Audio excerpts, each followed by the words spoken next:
कैसे आप सब? आई होप आप सब सेफ होंगे, सुरक्षित होंगे। तो दोस्तों, आज की क्लास में हम जानेंगे कि ट्रांसफार्मर के टाइप्स यानी कि ट्रांसफार्मर के प्रकार जो होते हैं उन सब के बारे में जानेंगे। हमने पिछली क्लास में जाना था कि ट्रांसफार्मर क्या होता है, उन सब के बारे में जाना था। ट्रांसफार्मर क्या होता है? Transformer is those device which are transfer of electrical energy from one place to another place. हमने ये पढ़ा था। यानी कि ट्रांसफार्मर क्या होता है? एक प्रकार का डिवाइस होता है जो कि इलेक्ट्रिकल एनर्जी को एक स्थान से दूसरे स्थान पर पहुंचाने में मदद करता है at the same frequency end voltage and current. इस पे सेम फ्रीक्वेंसी, वोल्टेज और करंट। तो हम जानेंगे आज इसके प्रकार के बारे में कि इसके टाइप्स जो होते हैं वो कौन कौन से होते हैं। ट्रांसफार्मर के प्रकार यानी कि टाइप्स ऑफ ट्रांसफार्मर।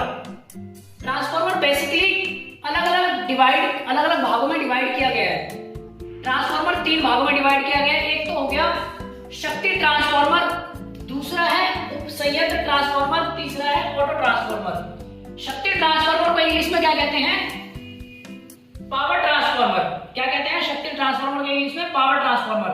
और उपयंत्र या उप संयंत्र दोनों चीज कह सकते हैं हम। उपयंत्र ट्रांसफार्मर इसको क्या कहते हैं? Instrument transformer. इंग्लिश में क्या कहते हैं इसको? Instrument transformer. अब है तीसरा ऑटो ट्रांसफार्मर। क्या है? Auto transformer. इसको क्या कहते हैं? ऑटो ट्रांसफार्मर को ऑटो ट्रांसफार्मर कहते हैं।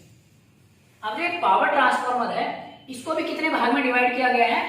दो भागों में डिवाइड किया गया है।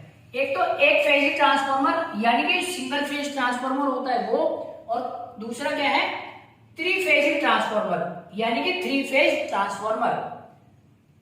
अब ये ऑटो ट्रांसफार्मर है, इसको भी दो भागों में डिवाइड किया गया है, सिंगल फेज ट्रांसफार्मर में और थ्री फेज ट्रांसफार्मर में। यानी कि एक फेज ट्रांसफार्मर और थ्री फेज ट्रांसफार्मर, यानी कि तीन फेज होते हैं ट्रांसफार्मर में और एक सिंगल फेज यानी कि एक फेज होता है उसमें और एक न्यूट्रल। अब जो सिंगल फेज ट्रांसफार्मर है ये वाला पावर ट्रांसफार्मर में जो दो भाग है, एक फेजी और थ्री फेजी, इसको कार्य के आधार पर जो डिवाइड किया गया है यानी कि वर्किंग के आधार पर, जो बेस ऑफ वर्क के आधार पर जो डिवाइड किया गया है, कौन कौन सा है? एक तो अवक्रम यानी कि स्टेप डाउन ट्रांसफार्मर उसके आधार पे, और दूसरा कौन सा है? उत्क्रम यानी कि स्टेप अप। अब ठीक इसी प्रकार से ऑटो ट्रांसफार्मर के जो दो भाग हैं, एक फेजी ट्रांसफार्मर और थ्री फेजी ट्रांसफार्मर यानी कि तीन फेजी ट्रांसफार्मर। इसका क्या है?